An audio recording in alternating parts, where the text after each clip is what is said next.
Irmão, nossa palavra dessa manhã, vai falar sobre o livro de Abacuque. Eu estava meditando há uns dias atrás, talvez uns 15 dias, e me veio muito meditar, estudar sobre Ageu, Abacuque, Zacarias, Neemias. E quando eu parei em Abacuque, nós guardamos muito no livro de Abacuque o capítulo 3, o final, ainda que a figueira não floresça. Só que essa é só a cereja do bolo. Você não come só a cereja do bolo. Alguém vai e quer comer só a cereja do bolo ou quer comer o bolo? A gente quer o bolo. Então o livro é o bolo. Aqueles 3 versículos finais é a cereja do bolo. E nós vamos aprender um pouquinho sobre uma palavra de esperança diante de um tempo ou para um coração aflito. Final de ano, para muitas pessoas, é um tempo de realizações. As pessoas que estão bem empregadas, as pessoas que têm uma empresa, vendem mais, elas ganham o 13º salário, algumas têm comissões do ambiente do trabalho, do seu local de trabalho, mas muitas pessoas, nesse final de ano, é um tempo de pesadelo, pagar dívidas, e muitos estão desempregados, e muitos estão enfrentando crises. Então não basta você ter só uma fonte de renda, é como a sua vida está. Então Abacuque, ele vai enxergar além da realidade dos olhos. Abacuque vai nos revelar aquilo que não está ao alcance dos nossos olhos. Ele vai mostrar o que está no oculto, nos bastidores de Deus, no coração de Deus, os propósitos de Deus. No contexto desse livro, nós vamos aprender que Abacuque está inconformado, apesar de um período de prosperidade da nação. Mas Abacuque está vendo algo que nós, às vezes, e naquele tempo os sacerdotes não viam. Então, abra, por favor, no capítulo 2.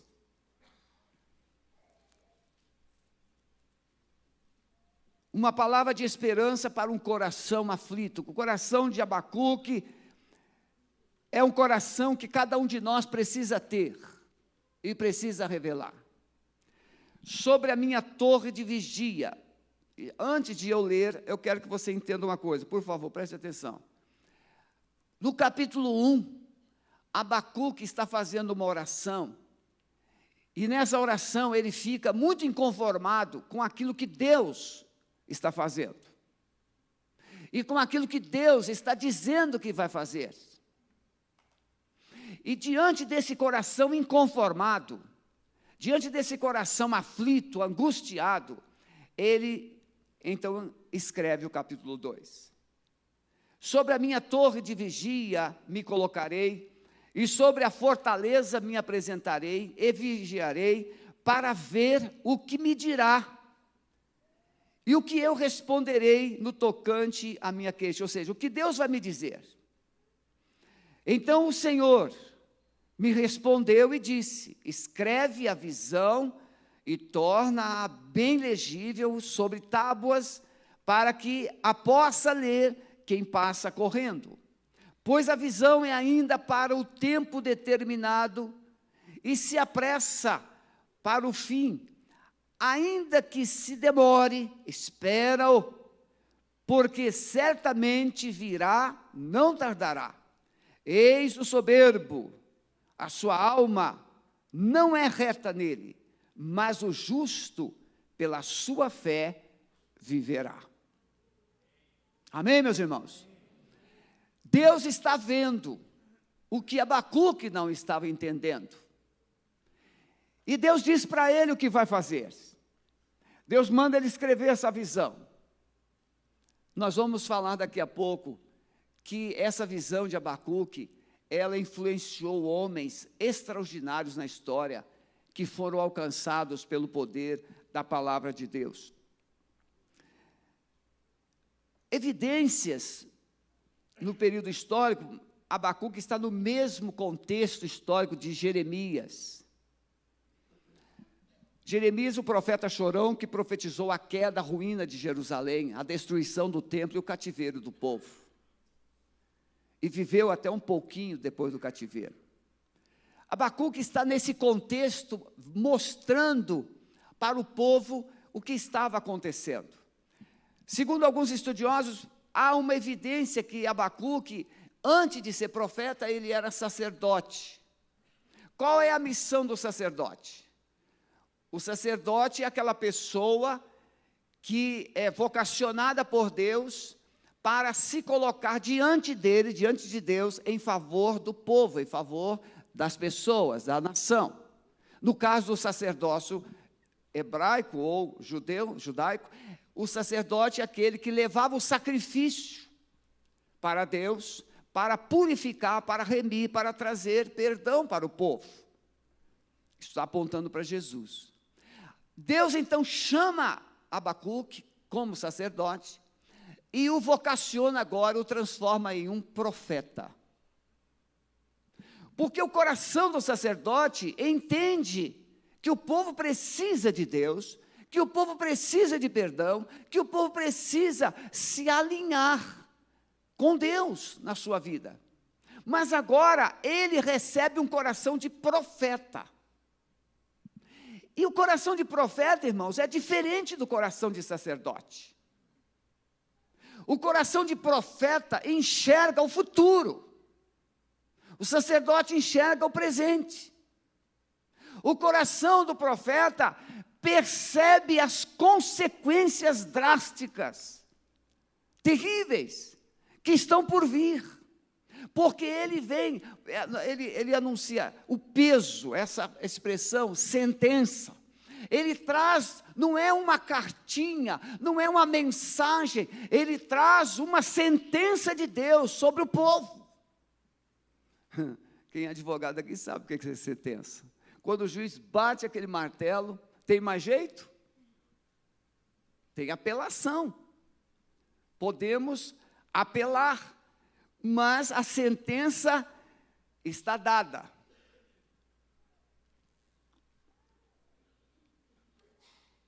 E quando Abacuque recebe essa revelação, ele percebe que Deus já havia dado a sentença. E qual é a sentença? Que Judá seria destruída, a nação, o povo seria levado para o cativeiro, e que haveria um juízo terrível de Deus. E o que mais impactou Abacuque é que o juízo viria por uma nação perversa. Como é que o Senhor, sendo puro, sendo santo, sendo tão bom, como é que o Senhor permite, usa uma nação pior do que nós para nos castigar? Quem é que não já fez uma pergunta dessa? Mas Senhor, ele nem dizima, mas Senhor, ele nem é crente, mas Senhor, ele faz tanto mal, mas Senhor, ele faz isso, e ele está gordo, ele está bonito, ele está com carro novo, ele está com a casa nova, ele está com a família dele toda junta lá, Senhor, ele está celebrando, e eu que sou teu filho, eu que sou teu servo, eu estou aqui gemendo.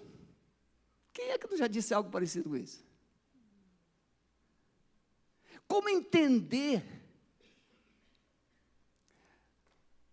Há uma teoria, quem é que criou o mal? Isso é bom para Marivaldo, né? E Aldinho, gostam dessas teorias. Mas em Isaías 45 diz que Deus criou o mal. O veneno da cobra mata ou cura? Mata e cura. O veneno da cobra é mal ou bom? Você está entendendo? Aquilo que parece ser um mal, pode ser um bem nas mãos de Deus. É nesse contexto, Deus usa aquilo que para você pode ser um momento mau, um momento ruim, mas Deus está trabalhando para o bem. E Ele usa o perverso. E Ele descreve os babilônicos que viriam e iriam arrasar Judá. E Abacuque agora, como profeta, ele vê aquela visão, ele vê aquela cena, e ele começa a se inconformar. E o que é que se faz quando nós não temos explicações para as questões que estamos envolvidos ou vivendo? Ele vai dizer, sobre a minha torre de vigia me colocarei. Ou seja, entra no secreto, vai orar. Quem sabe Deus fala alguma coisa. Quem sabe Deus te dá um consolo. Quem sabe Deus te dá uma palavra, uma direção. Quem sabe Deus diga para você o que disse para mim no momento mais crítico do meu primeiro pastorado: não temas, eu sou contigo. Não te assombres, eu sou o teu Deus. Eu te esforço, te ajudo e eu te sustento com a destra da minha justiça. Quem sabe que se nessas horas de crises, nessas horas de conflitos, nessas horas em que você não sabe explicar por que as coisas estão acontecendo desse modo, você pode se dirigir para o seu secreto e buscar Deus e parar para ouvi-lo. E Abacuque fez isso. Ele se colocou na torre de vigia e ele foi ouvir Deus. Então, quero falar 3 coisas. Primeiro, entender que a crise pode se tornar a antessala da nossa esperança. Quem aqui já foi numa recepção ou numa emergência de hospital? E aí eu não estou falando de hospital nem público, hospital particular, convênios. Você chega numa emergência, você chega numa recepção, você vê gente de todos os tipos, todos os problemas possíveis. Tem gente que chega ali porque marcou uma consulta, mas chega ali aquele que se acidentou, chega alguém que está sentindo uma dor, chega alguém com pressão alta, chega gente de todo tipo. E você pode perceber, observar, e às vezes nós caímos nesse laço. Quando nós temos um plano de saúde e que nós achamos que ele é bom, nós temos aquela ideia que vamos chegar, isso passou, não funciona mais assim. Você pode ter o melhor plano de saúde do mundo, você vai chegar na emergência e vai ter que esperar.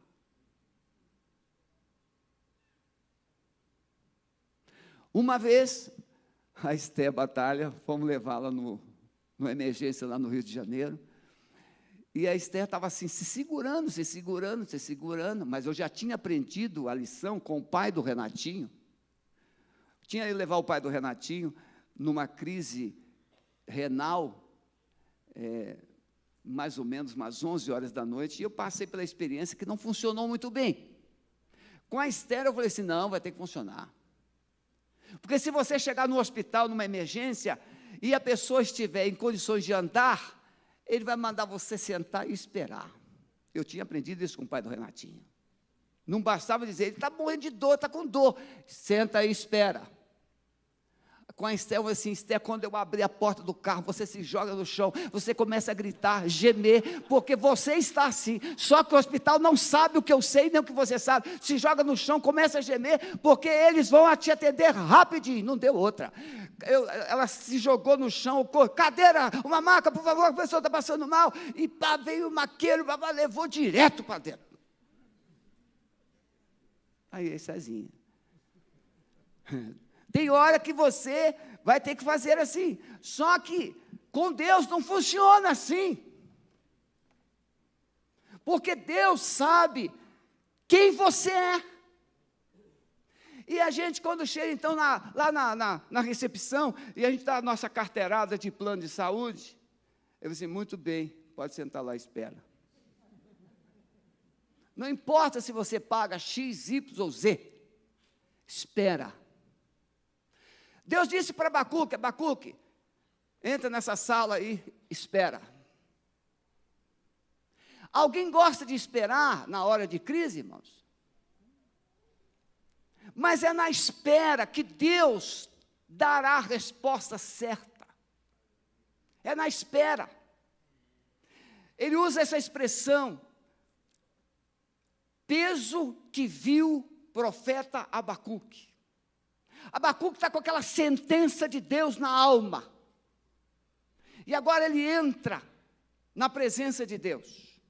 Então, quando uma voz pode representar uma dor de uma família, de uma igreja, de uma nação, Abacuque está diante de Deus, irmãos, chorando, gemendo, falando aquilo que ele está sentindo no lugar de todo o povo.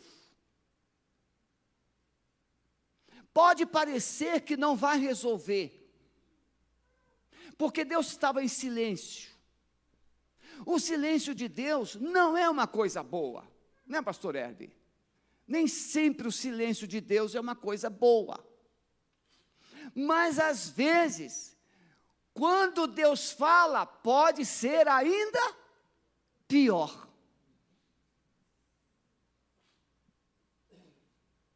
Porque Deus pode dizer não aquilo que você está esperando ouvir.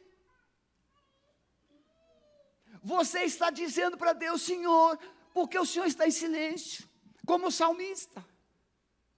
Até quando, Senhor? Até quando? Ele fala 4 vezes. Até quando? Até quando? O silêncio de Deus pode ser um consolo para você.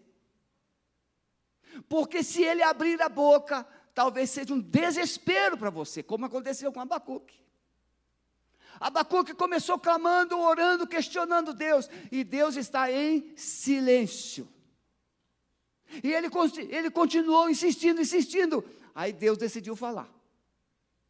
E quando Deus abriu a boca e falou, ele falou do juízo que ele estava trazendo. E Abacuque ficou numa crise pior. Então, uma coisa que nós podemos aprender é que nas circunstâncias da vida, nos momentos da nossa vida, quando nós estamos enfrentando essas lutas e nós buscamos Deus e a resposta não chega, o silêncio de Deus parece um tormento para nós, pode ter paciência, porque o silêncio de Deus ainda é melhor do que a resposta que você não quer ouvir. O silêncio de Deus pode ser o tempo em que Ele está preparando você para enfrentar, para lidar com as circunstâncias piores que virão. Conversava com um pai essa semana e ele dizia: pastor, não aguento mais meu filho, pastor, não aguento mais meu filho, pastor, não aguento mais meu filho. Silêncio é melhor do que a palavra errada. O silêncio pode ser melhor do que uma palavra que você, que eu não queremos ouvir. Abacuque estava em crise com Deus e com as pessoas. Sua angústia é a mesma de muitos de nós, muitos homens e mulheres. Em cada lar, meus irmãos, nós temos alguém clamando por alguma coisa. Quem aqui está orando por uma resposta urgente de Deus? Levante a mão.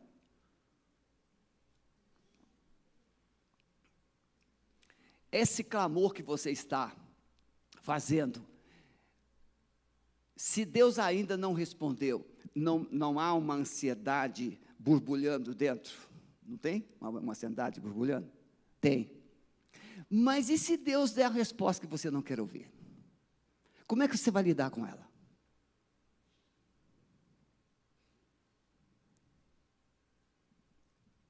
Gente madura sabe ouvir não. Gente imatura não sabe. O silêncio de Deus pode ser o tempo de amadurecer você na fé. Por isso que mais na frente ele vai dizer: o justo viverá pela... Vai dizer isso para o imaturo. diz para uma pessoa imatura, espiritualmente falando, olha, você precisa ter fé, você precisa esperar, você precisa confiar, ele vai te esculhambar. Essa palavra que Deus tinha, era para alguém que tinha maturidade.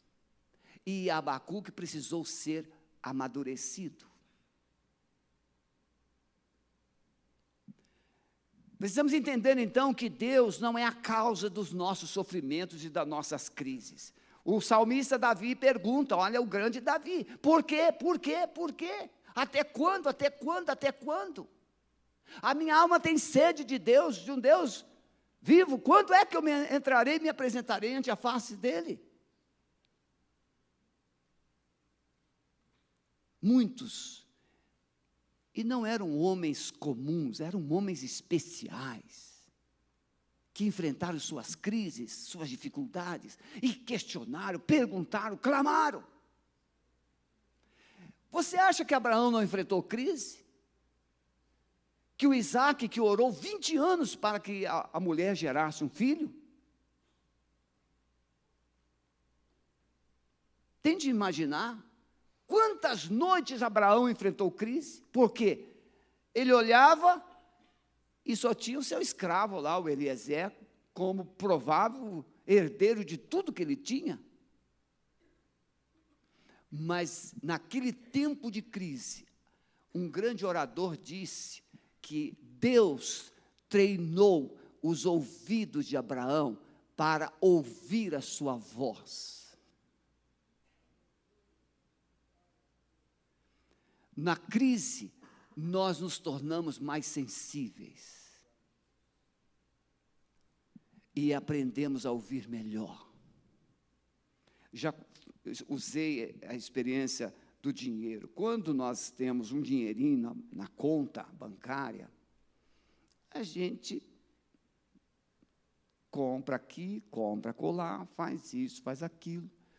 Mas se você tem só 10 ou 5, vou botar 50 reais. Vou botar melhor, vou melhorar um pouquinho, 100 reais. Você tem uma nota de 100 reais, não tem mais nada, 100. E aparece uma coisa para você comprar. Você gasta os 100? Você só tem 100. Você sabe que se trocar esse 100, o que vai acontecer? Vai voar. Então você fica assim, não vou trocar o 100, não vou trocar o 100. Às vezes eu ando na carteira, com uma nota de 100 na carteira, um mês.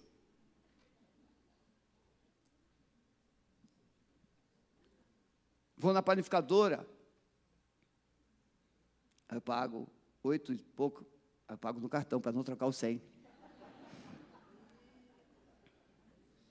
É assim? Se você trocar o 100, você, daqui a pouco, não tem nada. O silêncio de Deus é como não trocar o 100. Para você pensar em que você vai gastar esses 100 reais. A causa da sua crise não é Deus. Aliás, Ele é a resposta para a sua crise. Mas muitas vezes, no auge da nossa crise, nós interpretamos que Deus nos abandonou, que Deus é injusto, que Deus não se importa. E Ele simplesmente está tendo paciência comigo, paciência com você, para que nessa crise Ele possa se comunicar e a gente possa entendê-lo melhor. Uma liderança rebelde pode causar sofrimento na empresa que ele lidera, na igreja que ele lidera, na família que ele lidera. Toda pessoa destemperada, inconsequente, vai causar danos. Um pai rebelde pode comprometer o futuro do seu casamento e o futuro da sua família. O sofrimento ou a maldição precisa somente de uma porta para entrar e destruir sua vida. Só precisa de uma oportunidade para te arruinar. E depois você fica perguntando, como é que isso aconteceu? Aquela palavra que você disse. Aquela ida que você fez a algum lugar. Aquela amizade que você fez com a pessoa errada. Aquela confidência que você fez com os ouvidos errados.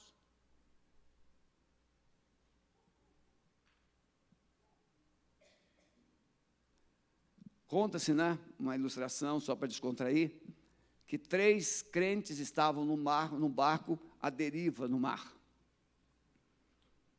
E aí os 3, pensando que iriam morrer, começaram a confessar os seus erros, os seus pecados. Vocês já devem saber, a maioria sabe disso. É só para a gente descontrair, pensar um pouquinho. A fraqueza de um era o dinheiro, a fraqueza do outro era o sexo. E aí os 2 ficaram olhando para o terceiro, e você? E ele estava se mexendo com as mãos. Mas qual é a sua fraqueza? A minha fraqueza é que eu não sei guardar segredo. Eu estou pensando como é que eu vou sair daqui para contar para todo mundo. Contar para as pessoas erradas, confidenciar para as pessoas erradas. Você tem dificuldade de falar com Deus que te ama. O que você fala muito facilmente para alguém.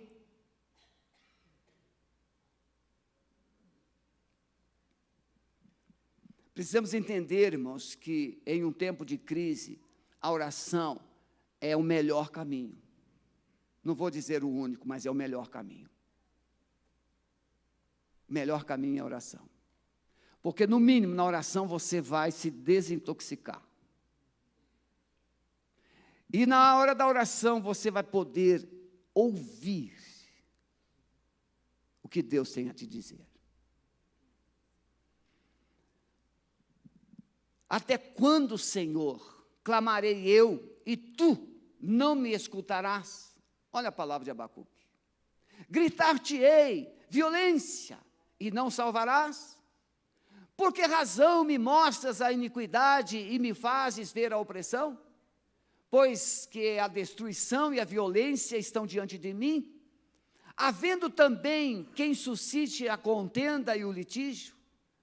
Por esta causa a lei se afrouxa, a justiça nunca se manifesta, porque o ímpio cerca o justo e a justiça se manifesta distorcidamente. É isso que ele estava vendo. E na cabeça dele, Deus não estava percebendo isso. Deus não estava respondendo a esse quadro. Irmãos, se vocês lerem, se nós lermos os livros dos reis e crônicas,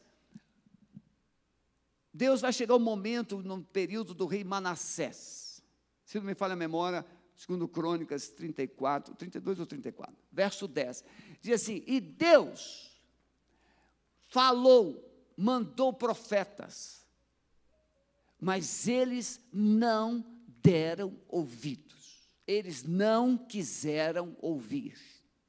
Abacuque, ele não está capturando o que o profeta Jeremias já havia dito, o profeta Isaías já havia dito. Abacuque não estava trazendo luz sobre as vozes de Deus no passado e no presente a respeito de um povo que insistia em pecar. Abacuque estava, irmãos, porque o coração dele ainda era um coração de sacerdote. Abacuque estava interessado em que Deus perdoasse. Só que agora Deus o chama e o vocaciona como profeta. E profeta não pensa, profeta fala. Essa é a diferença. E aí ele fica nessa questão. Por que o Senhor não toma uma providência? Segunda coisa que eu quero comunicar, mas antes, então quando as circunstâncias se movem e nos leva para a oração, quando esse desespero nos lança aos pés de Deus, quando o silêncio de Deus nos confunde e amplia, complica ainda mais a nossa crise, e quando a resposta de Deus parece que é pior do que o silêncio. Já viu o cônjuge? Ele chega, fica quieto ou quieta, e aquele silêncio é mortal. Não é assim? Um casal dentro de casa e um não fala. Isso acontece quando há um problema de bico. Ficou de bico com o outro, e aí ele entra, mal, boa noite, bom dia, já estou indo, e assim vai. Aquele silêncio vai corroendo o outro. Por quê? Porque aquele silêncio incomoda. O que eu fiz? Até onde isso vai? Mas esse silêncio pode ser um tempo em que aquela pessoa está preparando ou se recompondo para não falar o que não deve. Esse silêncio não é falta de educação, esse silêncio é prudência. Não deve durar uma eternidade. Mas pode ser uma prudência. Vem cá, por que você está quieto assim?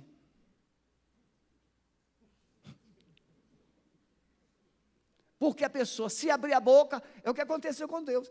Abacuque cutucou Deus, até que Deus disse, tá bom, agora prepara para ouvir. E o que Deus falou, ele não gostou.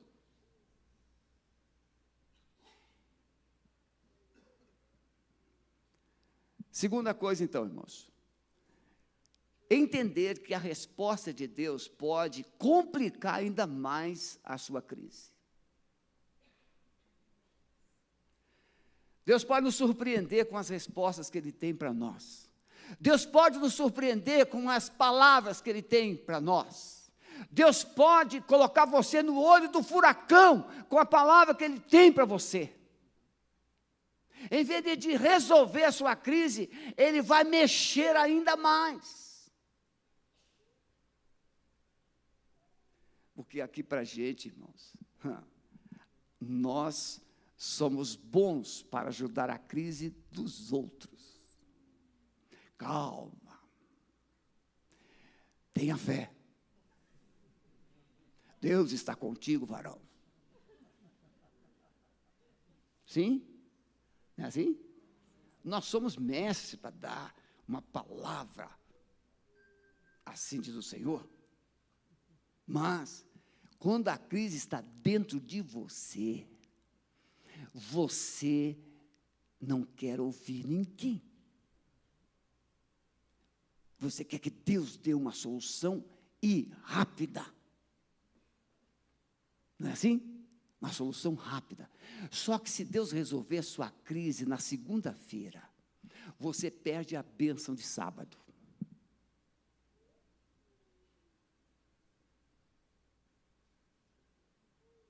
Preste atenção nisso. A sua crise de hoje é a pedra do oleiro que você não entende em que vai se transformar aquele pedaço de barro. Se o barro pudesse falar,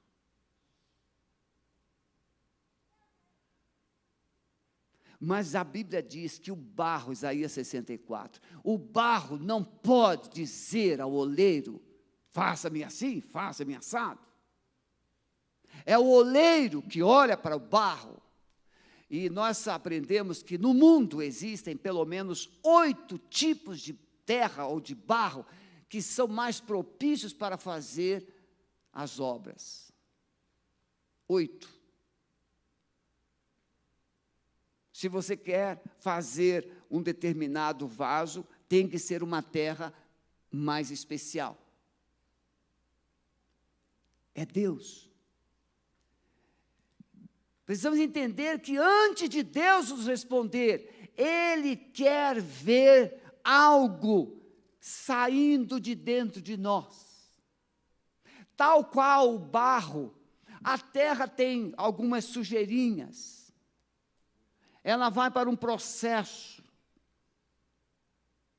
Coa a terra, limpa a terra, vai para aquele processo de misturar com água, massar, até que não haja. Ontem, eu e Sueli estavam vendo umas receitas num programa de culinária. Gosto de... É bom a gente aprender a cozinhar, né? E a moça estava mostrando como não deixar empelotar. Ela usou o termo técnico, mas o meu termo é esse, empelotar. Você já fez um mingau e não mexeu bem e ficou alguns carocinhos duros lá. Então, se você não quer ficar algum grudinho lá, você tem que ir colocando a farinha ou o fubá e você mexer rápido. O fubazinho, coitado, iria dizer assim para aquela colher ou para aquele negócio lá: para de me mexer, eu já estou tonto. Mas se não mexer, vai empelotar, vai grudar. É mais ou menos isso que Deus está fazendo, para você deixar esse orgulho, essa arrogância, essa altivez. Ele tem que mexer para você se dissolver.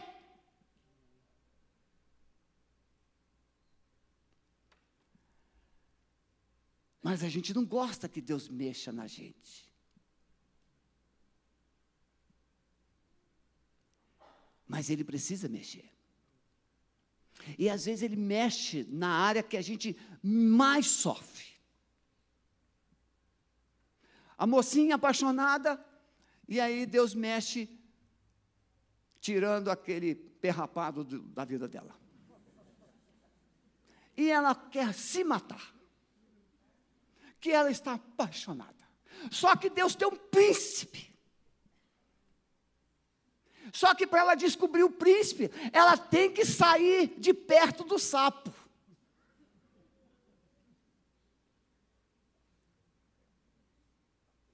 Nós não encontraremos as coisas boas no meio das coisas estragadas. Deus tem que mexer.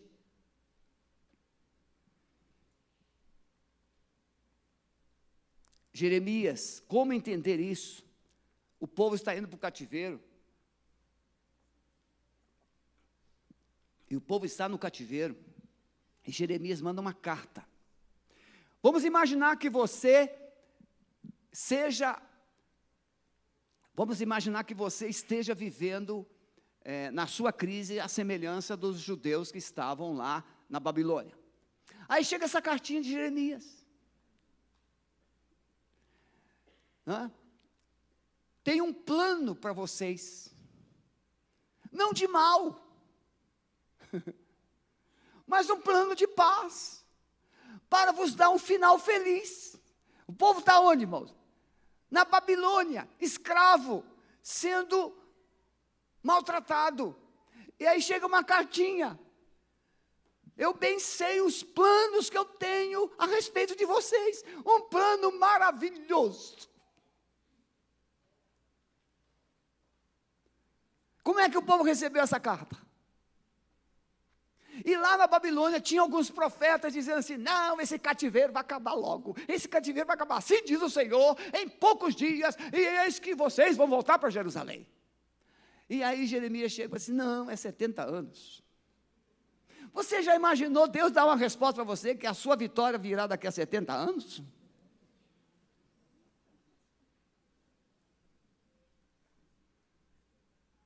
É o netinho que viu o vovô plantando um pé de jabuticabeira e perguntou: vovô, o que é isso? É uma jabuticabeira. E quanto tempo vai durar?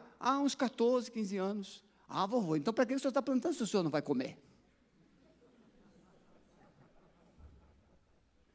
Vovô não vai não, filhinho, mas você vai. Gente madura não pensa em promessas individuais. Eu vou pagar o preço, mas a minha família vai sobreviver.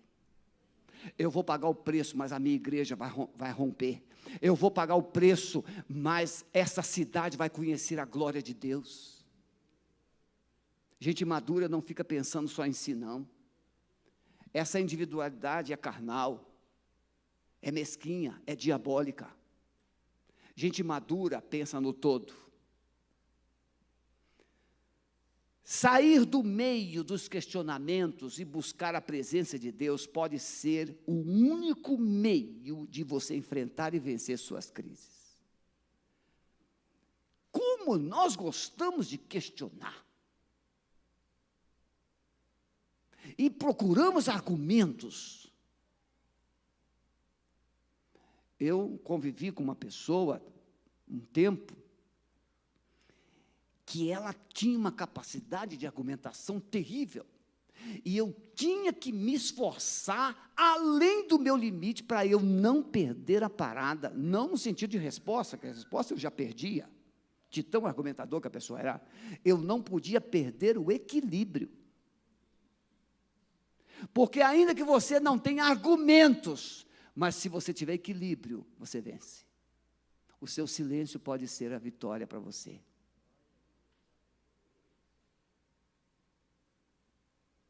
Será na busca de oração que Deus nos dará uma visão para o futuro. E Deus fala para Abacuque, escreve, o justo viverá pela fé. Irmãos, em Isaías, ele diz assim, vós que clama no deserto, preparai o caminho do Senhor. Isaías 66 livros, 66 capítulos, até o capítulo 39 é juízo, juízo, juízo. No capítulo 40 começa um tempo de consolo. E Deus fala assim, depois de tanta sentença, vós do que clama no deserto, preparai o caminho do Senhor, endireitai no ermo a vereda do nosso Deus, todo vale será exaltado, todo monte e outeiro será abatido, o que é torcido se endireitará, e o que é áspero se aplanará, e a glória do Senhor se manifestará, e toda a carne juntamente haverá, pois a boca do Senhor o disse, uma voz disse, clama, e alguém disse, o que hei de clamar? Toda a carne é erva, e toda a sua beleza como a flor do campo, seca-se a erva, cai a flor, soprando nelas o hálito do Senhor, na verdade o povo é erva, seca-se a erva, cai a flor, porém a palavra do nosso Deus permanece para sempre. Irmãos, quando Deus fala, Ele não quer o nosso mal. O que Deus então esperava de Abacuque, ou esperava do seu povo, durante todo o tempo? Arrependimento, quebrantamento. Na hora da crise, pode estar certo disso, Deus está te chamando para um quebrantamento. Deus está te chamando para um arrependimento. Deus está te chamando para um reposicionamento. Deus está te chamando para um alinhamento. Porque os planos dele são mais elevados do que os seus, do que os meus.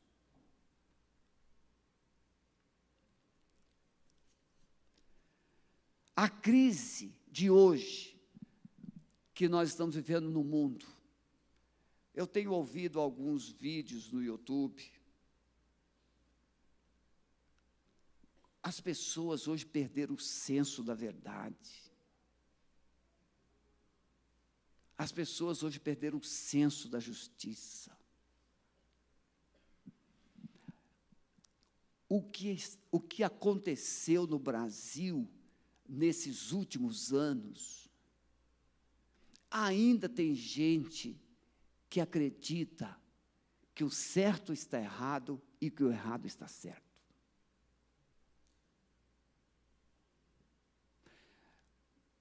Há um adágio que diz assim, eu falei isso no sermão passado, cego não é aquele que não consegue ver, mas aquele que não quer ver.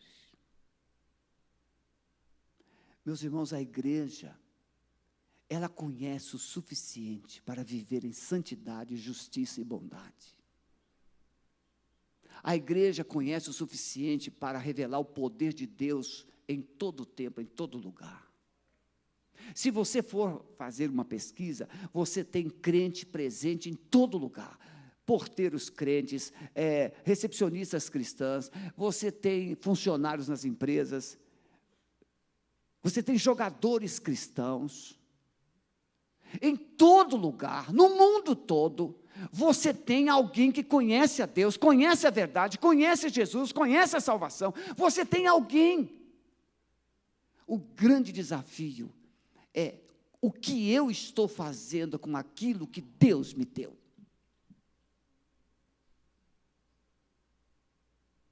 Deus deu a Israel a missão de ser uma nação sacerdotal, e Israel jogou fora.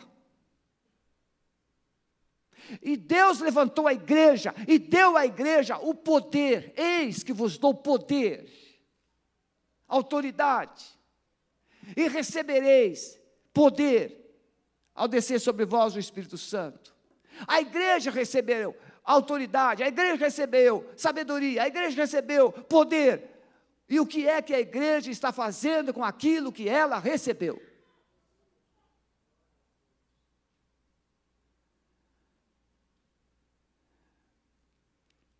As crises de hoje, elas vão apontar sempre que Jesus está voltando. Ah, nunca vi tanta imoralidade. Ah, nunca vi tanta corrupção. Ah, nunca vi tanta injustiça. Pois é, por se multiplicar a iniquidade, o amor vai esfriar, vai acabar. Nós vivemos um mundo sem amor, porque amor não é um poema. Amor não é sexo, amor não é filantropia, amor é uma atitude alinhada com o coração de Deus. Às vezes amar é a gente se sacrificar. É mais do que ser bonzinho. Às vezes amar é dizer não. Um pai que diz não para o filho, porque sabe que se ele receber sim, ele vai se autodestruir.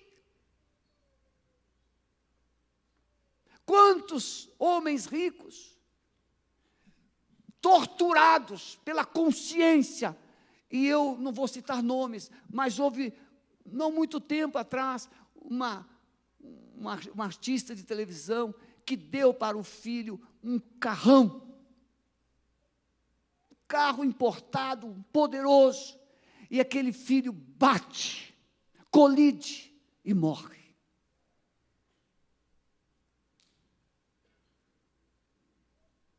Mas tem que ser aquele, porque o filho queria aquele, ele queria impressionar. Muita gente despreparada para ter, por isso Deus diz, espera. Muita gente despreparada para viver um ciclo novo, e Deus diz, espera. Muita gente despreparada para viver por fé, então diz, vou colocar você na fornalha.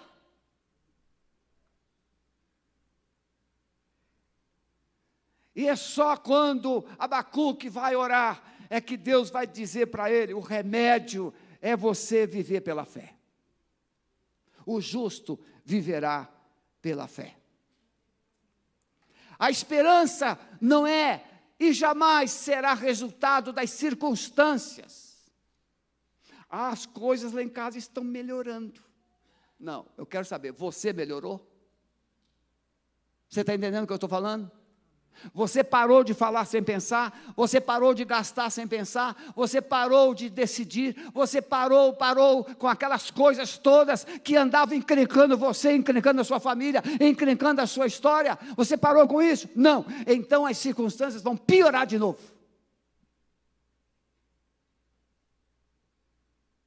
Porque as circunstâncias não podem alimentar a nossa fé. A nossa fé muda as circunstâncias. Por isso que Deus diz, essa declaração de Abacuque, que Deus disse para Abacuque, que o justo viverá pela fé, ela é citada no Novo Testamento, 3 vezes. Romanos, essa declaração de Romanos, salvou a vida de Martinho Lutero. Quando ele leu esse texto.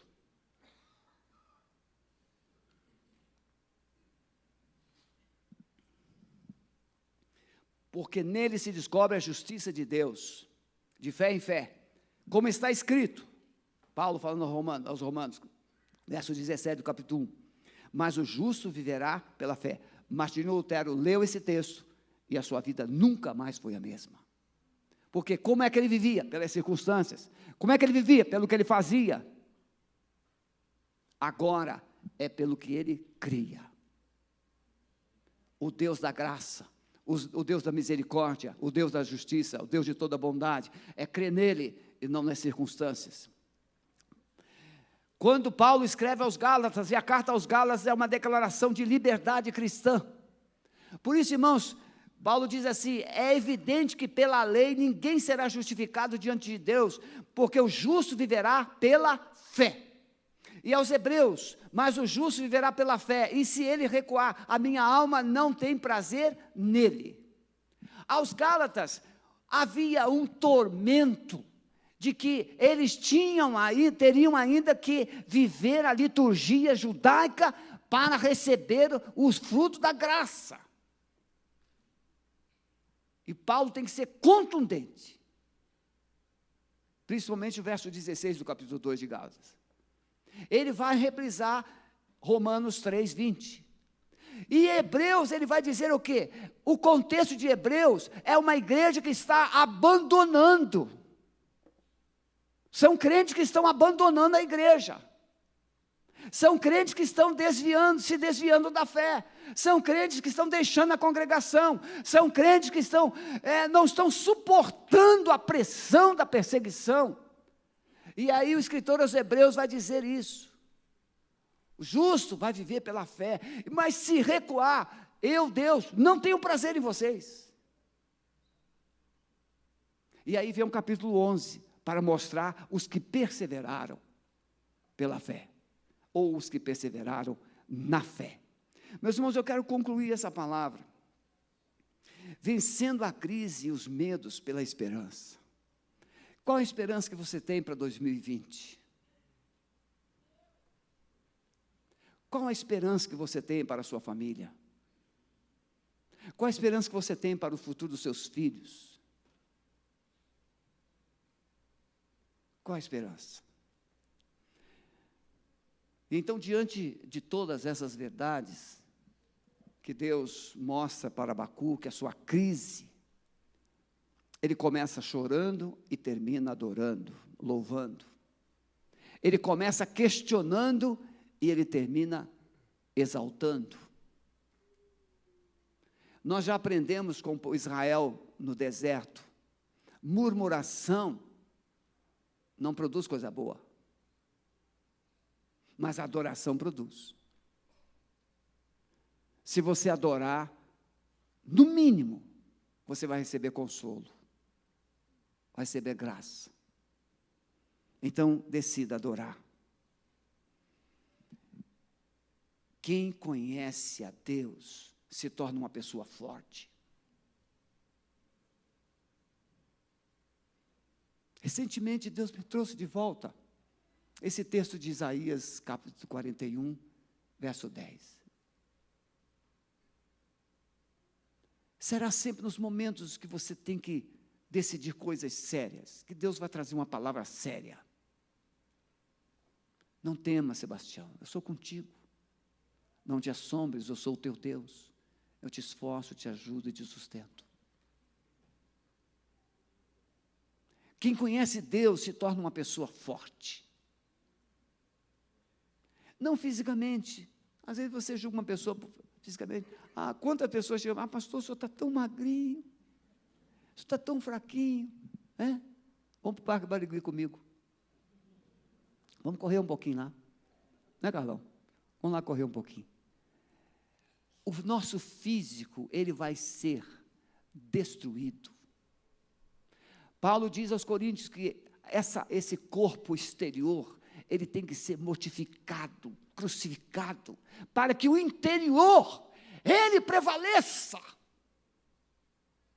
O homem espiritual tem perdido para o homem carnal. Por quê? Porque a racionalidade e as circunstâncias têm determinado qual é a fé da igreja. Exemplo, irmãos, isso é eu, Sebastião, não é a de igreja Alameda. eu fico, às vezes, um pouco assim, angustiado, como Abacuque, quando eu começo a ver a responsabilidade da igreja. Novembro, meu Deus, tem que pagar 13º, depois tem férias, e tem isso, tem aquilo, tem isso, tem aquilo. E aí a Sueli chega assim, mozinho, Deus sempre mandou. Por que você está nervoso? Não estou nervoso, não. Está assim. Você está tão ansioso. Mas é coisa humana. Não é assim? Você já viu o carona? Você está viajando. O carona, ele percebe todos os perigos da estrada? Não, só quando você faz a ultrapassagem do lado dele. Mas o carona não percebe, porque o carona está olhando a paisagem, verde, verde, verde, né? E você fica olhando a paisagem, mas o motorista, ele vê os detalhes. Gente que anda com Deus é motorista, vê os detalhes. Antes de eu aprender a dirigir, eu ficava, como é que a pessoa enxerga o sinaleiro, consegue ver o sinaleiro, apertar o pé do freio?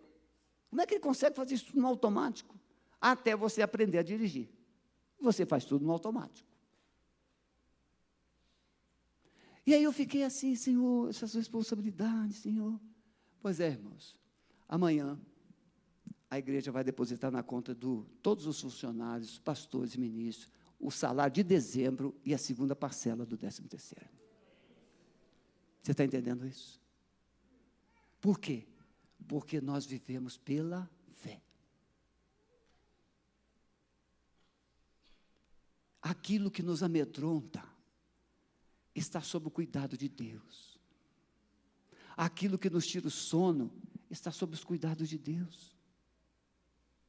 Mas Deus quer usar essas circunstâncias para nos ensinar a crescer.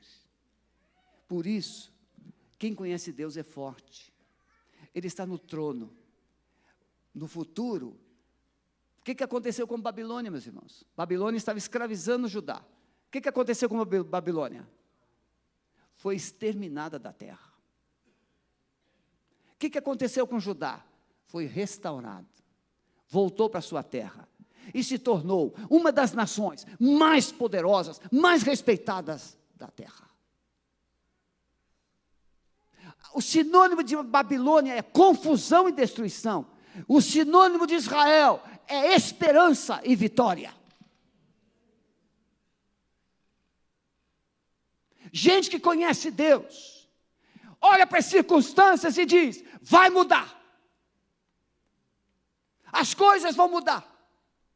Só que tem um tempo. Quando os recursos da terra acabam, Deus diz para você, eu estou no controle.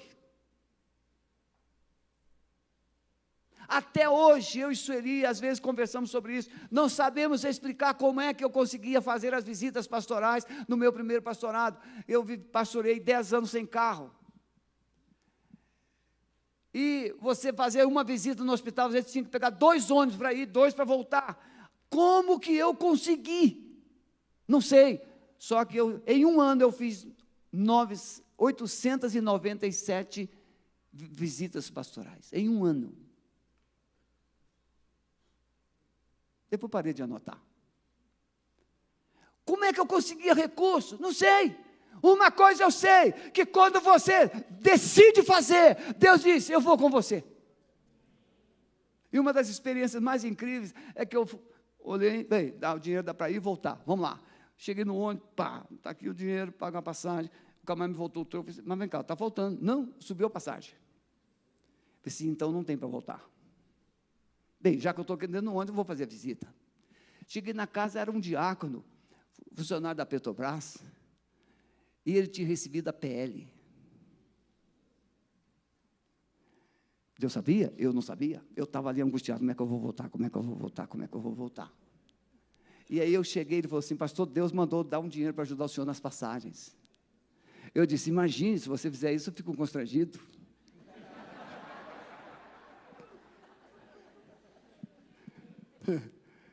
Aí ele falou assim, não, mas Deus falou mais, se o senhor não aceitar, o senhor nunca mais precisa me visitar. Você não pode, eu aceito. Meu irmão, eu quero que você abaixe a sua cabeça, por favor. Olhe para as suas circunstâncias. Olhe para o que você está vivendo. Olhe para as coisas que você está ouvindo que você não tem gostado. Olhe para a vergonha, a dor, o constrangimento que você está passando. Agora, por favor, em nome de Jesus, pare. E olhe para aquela cruz. Aquela cruz está vazia, porque o teu Senhor, o teu Salvador desceu daquela cruz. Aquele túmulo está vazio, o teu Senhor, o teu Salvador saiu daquele túmulo. E Ele está sentado em um trono, e Ele governa, Ele decide, Ele estabelece reis, Ele destitui reis, Ele faz os tempos, Ele faz as horas, Ele é o teu Deus. Essas circunstâncias que você está vivendo não poderão determinar que futuro você terá, é Deus. O justo viverá pela fé. Eu quero desafiar você nesta manhã. Se você tem enfrentado essas situações, e você entendeu que Deus hoje trouxe essa palavra para você, e que você está entendendo e você, não, Senhor, eu estou entendendo, eu vou viver pela fé. Eu vou romper pela fé. Eu não vou mais deixar essas circunstâncias governar, determinar a minha vida. Eu vou romper, Senhor. E Abacuque então diz, ainda que a figueira não floresça, você pode parar e começar a ver os frutos que Deus tem para você. Então levante o seu lugar, venha aqui para o altar e vamos juntos adorar o Senhor, porque Ele quer ouvir a sua adoração, mesmo diante das tristes circunstâncias da sua vida. Pode deixar o seu lugar, venha, em nome de Jesus. Eu quero decidir crer que as circunstâncias não determinarão mais, mas Deus já tem escrito o futuro dele para mim. O meu futuro está nas mãos de Deus. Aleluia.